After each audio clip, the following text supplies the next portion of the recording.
Chapter 5. The Nomics.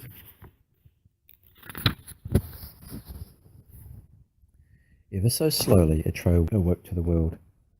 He saw that he was still in the mountains, and for a terrible moment he suspected that Yggdrasil had deceived him. But these, he soon realized, were entirely different mountains. They seemed to consist of great rust-red blocks of stone, piled in such a way as to form strange towers and pyramids.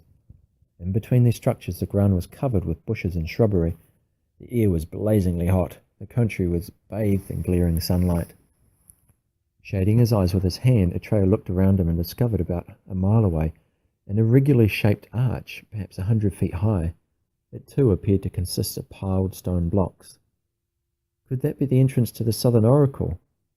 As far as he could see, there was nothing behind the arch, only an empty plain. No building, no temple, no grove, nothing suggesting an oracle.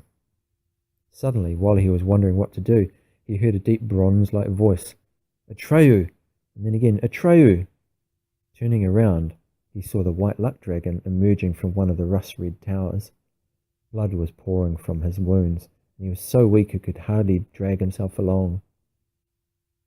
"Here I am, Atreyu," he said, merrily winking one of those big ruby-red eyes. "And you needn't be so surprised. I was pretty well paralyzed when I was caught in that spider's web, but I heard everything Yggdrasil said to you. So I thought to myself, well, she has bidden me too, after all, so why shouldn't I take advantage of the secret as well? That's how I got away from her." Atreyu was overjoyed. "I hated leaving you to Yggdrasil," he said, "but what could I do?" "Nothing," said the luck dragon. "You've saved my life all the same, even if I had to do something with it."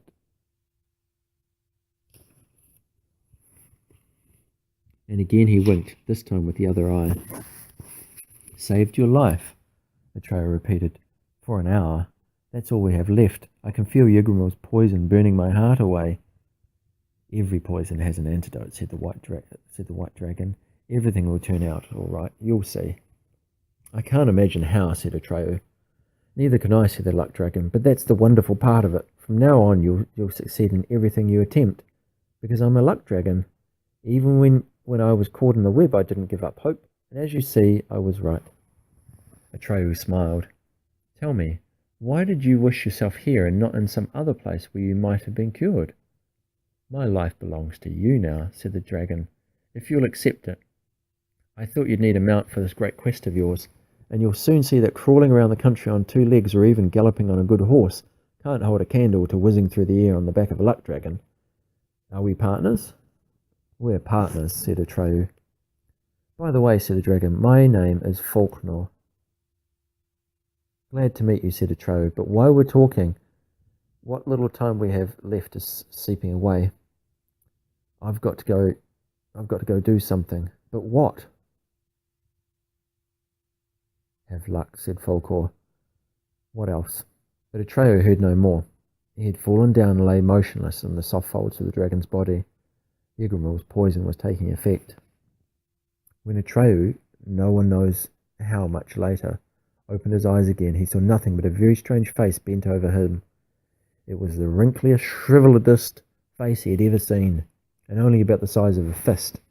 It was as brown as a baked apple, and the eyes in it glittered like stars. The head was covered with a bonnet made of withered leaves. Atreyu felt a little drinking cup held to his lips.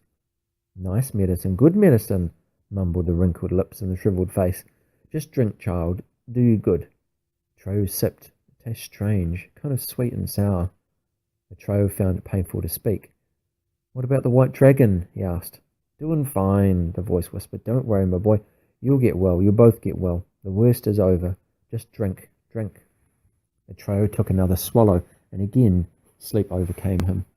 But this time it was a deep, refreshing sleep of recovery. The clock in the belfry struck 2. Bastian couldn't hold it any longer. He simply had to go. He'd felt the need for quite some time, but he hadn't been able to stop reading. Besides, he'd been too afraid to go downstairs. He told himself that there was nothing to worry about, that the building was deserted, that no one would see him, but he was still afraid, as if the school were a person watching him. But in the end there was no help for it. He just had to go. He set the open book down on the mat. He went to the door and listened with pounding heart. Nothing. He slid the bolt and slowly turned the big key in the lock. When he pressed the handle, the door opened, creaking loudly. He padded out in his stockinged feet, leaving the door behind him open to avoid unnecessary noise. He crept down the stairs to the second floor. The student's toilet was at the other end of the long corridor with the spinach green classroom doors. Racing against time, Bastian ran as fast as he could and just made it. As he sat there, he wondered why heroes in stories, like the one he was reading, never had to worry about bathroom breaks. Once, when he was much younger, he had asked his religious teacher if Jesus Christ had to go to the toilet like an ordinary person. After all, he had taken food and drink just like everyone else. The class had howled with laughter, and the teacher, instead of an answer, had given him several demerits for insolence. He hadn't meant it. He hadn't meant to be insolent. Probably, Bastian now said to himself, these things are just too important to be mentioned in stories, or too unimportant to be mentioned in stories. Yet for him, they could be of the most pressing and embarrassing importance. He was finished. He pulled the chain and was about to leave when he heard steps in the corridor outside. One classroom door after another was opened and closed, and the steps came closer and closer. Bastian's heart pounded in his throat. Where could he hide? He stood glued to the spot as though paralyzed. The washroom door opened, luckily in such a way as to shield Bastian. The janitor came in. One by one he looked into the stalls. When he came to the one where the water was still running and the chain swaying a little, he hesitated for a moment and mumbled something to himself. But when the water stopped running, he shrugged his shoulders and went out. The steps died away on the stairs. Bastian hadn't dared breathe the whole time, but now he gasped for air. He noticed that his knees were trembling. As fast as possible, he padded down the corridor with the spinach green doors, up the stairs and back into the attic. Only when the door was locked and bolted behind him did he relax. With a deep sigh, he settled back on his pile of mats, wrapped himself in his army of blankets, and reached for the book. When Atreyu awoke the second time, he felt perfectly rested and well. He sat up. It was night. The moon was shining bright, and Atreyu saw that he was in the same place where he and the white dragon had collapsed. Falkor was still lying there. His breathing came deep and easy, and he seemed to be fast asleep. His wounds had been dressed. Atreyu noticed that his own shoulder had been dressed in the same way, not with cloth, but with herbs and plant fibres. Only a few steps away there was a small cave from which issued a faint beam of light. Taking care not to move his left arm, Atreyu stood up cautiously and approached the cave. Bending down, for the entrance was very low, he saw a room that looked like an alchemist's workshop in miniature. At the back, an open fire was crackling merrily. Crucibles, retorts, and strangely shaped flasks were scattered all about. Bundles of dried plants were piled on shelves. The little table in the middle of the room and the other furniture seemed to be made of rootwood, crudely nailed together. Atreyu heard a cough, and then he saw a little man sitting in an armchair by the fire. The little man's hat had been carved from a root and looked like an inverted pipe bowl. The face was as brown and shriveled as the face Atreyu had seen leaning over him when he first woke up. But this one was wearing big eyeglasses, and the features seemed sharper and more anxious. The little man was reading a big book that was lying in his lap. Then a second little figure, which Atreyu recognized as the one that had bent over him, came waddling out of another room. Now Atreyu saw that this little person was a woman. Apart from her bonnet of leaves, she, like the man in the armchair, was wearing a kind of monk's robe, which also seemed to be made of withered leaves. Humming merrily, she rubbed her hands and busied herself with a kettle that was hanging over the fire. Neither of the little people would have reached up to Atreyu's knee. Obviously, they belonged to the widely ramified family of the gnomes, though to a rather obscure branch. "Woman," said the little man testily, "get out of my light. You're interfering with my research." "You and your research," said the woman. "Who cares about that? The important thing is my health elixir. Those two outside are in urgent need of it." "Those two," said the man irritably. will be far more in need of my help and advice. Maybe so, said the little woman, but not until they are well. Move over, old man. Grumbling, the little man moved his chair a short distance from the fire. Atreyu cleared his throat to call attention to his presence. The two gnomes looked around. He's already well, said the little man. Now it's my turn. Certainly not, the little woman hissed. He'll be well when I say so. It'll be your turn when I say it's your turn. She turned to Atreyu. We would invite you in, but it's not quite big enough, is it? Just a moment, we shall come out to you. Taking a small mortar, she ground something or other into a powder which she tossed in the kettle. Then she washed her hands, dried them in a robe, and said to the little man, Stay here until I call you, Inglewook. Understand? Yes, Urgle, I understand, the little man grumbled. I understand only too well. The female gnome came out of the cave and looked up at Atreyu from under knitted brows. Well, well, we seem to be getting better, don't we? Atreyu nodded. The gnome climbed up on a rocky ledge level with Atreyu's face and sat down. No pain? She asked. None worth mentioning, Atreyu answered. Nonsense, the old woman snapped. Does it hurt or doesn't it? It still hurts, said Atreyu, but it doesn't matter. Not to you, perhaps, but it does matter to me. Since when does the patient tell the doctor what matters? What do you know about it? If it's to get well, it has to hurt. If it stopped hurting, your arm would be dead. I'm sorry, said Atreyu, who felt like a scolded child. I only wanted to say, that is, I wanted to thank you. What for? Said Urgle impatiently. I'm a healer, after all. I've only done my professional duty. Besides, Inglewook, that's the old man, saw the glory hanging on your neck. So what would you expect? What about Falkor? Atreyu asked. How's he getting along? Falkor? Who's that? The white luck dragon. Oh, I don't know yet. Took a little more punishment than you, but then he's bigger and stronger, so he ought to make it. Why not? Needs a little more rest. Where did you ever pick up that poison? And where have you come from all of a sudden? And where are you going? And who are you in the first place? Inglewook was standing in the mouth of the cave. He listened as Atreyu answered Urgle's questions. When Urgle opened her mouth to speak again, he shouted, Hold your tongue, woman. Now it's my turn. Removing his pipe bowl hat, he scratched his bald head and said, Don't let her bother you, Atreyu. Old Urgle is a little crude, but she means no harm. My name is Inglewook. We are the well-known gnomics.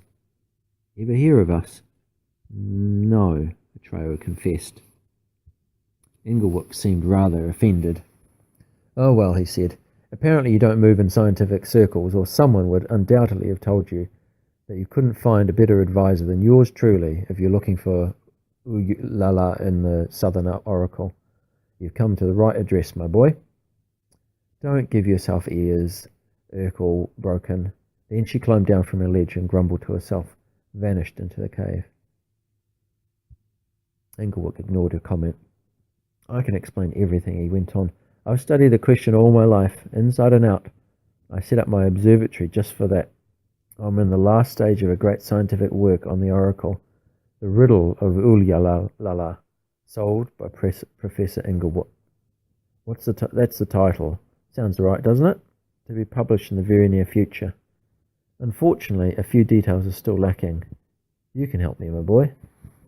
An observatory? Asked Atreyu, who had never heard the word. Inglewook nodded and beamed with pride, motioning Atreyu to follow him. A narrow path twined its way upward between great stone blocks. In some places where the grade was especially steep, tiny steps had been cut out of the stone. Of course, they were too small for Atreyu's feet, and he simply stepped over them. Even so, he had a hard time keeping up the gnome. Bright moonlight tonight, said Inglewook. You'll see them all right. See who? Atreyu asked. Ulala. Inglewook only frowned and shook his head. At last they came to the top of the hill. The ground was flat, but on one side there was a natural stone parapet. In the middle of this wall there was a hole, obviously the work of gnomish hands. And behind the hole, on a stand made of rootwood, stood a small telescope. Inglewook looked through the telescope and made a slight adjustment by turning some screws. Then he nodded with satisfaction and invited Atreyu to look. He put himself on a level with it. or to put himself on level with it, Atreyu had to lie down on the ground and prop himself up on his elbows. The telescope was aimed at the great stone arch, or more specifically, at the lower part of the left pillar. And beside this pillar, as Atreyu now saw, an enormous sphinx was sitting motionless in the moonlight. The sphinx's paws, on which she was propped, were those of a lion. The hindquarters were those of a bull. On her back she bore wings of an eagle, and her face was that of a human woman. In form, at any rate, for the expression was far from human. It was hard to tell whether this face was smiling, or whether it expressed deep grief or utter indifference. After looking at it for some time, Atreyu seemed to see abysmal wickedness and cruelty, but a moment later he had to correct his impression, for he found only unruffled calm. "Don't bother," he heard the gnome's voice deep in his ear. You won't solve it. It's the same with everyone. I've observed it all my life and I haven't found the answer. Now for the other one." He turned one of the screws. The image passed the opening of the arch, through which he saw only the empty plain. Then the right-hand pillar came into Atreyu's view, and there, in the same posture, sat a second sphinx. The enormous body shimmered like liquid silver in the moonlight. She seemed to be staring fixedly at the first, just as the first was gazing fixedly at her. "Are they statues?" asked Atreyu, unable to avert his eyes. "Oh no," said Ingle with a giggle. They are real live sphinxes, very much alive. You've seen enough for now. Come, we'll go down. I'll explain everything." And he held his hand in front of the telescope so that Atreyu could see no more. Neither spoke on the way back.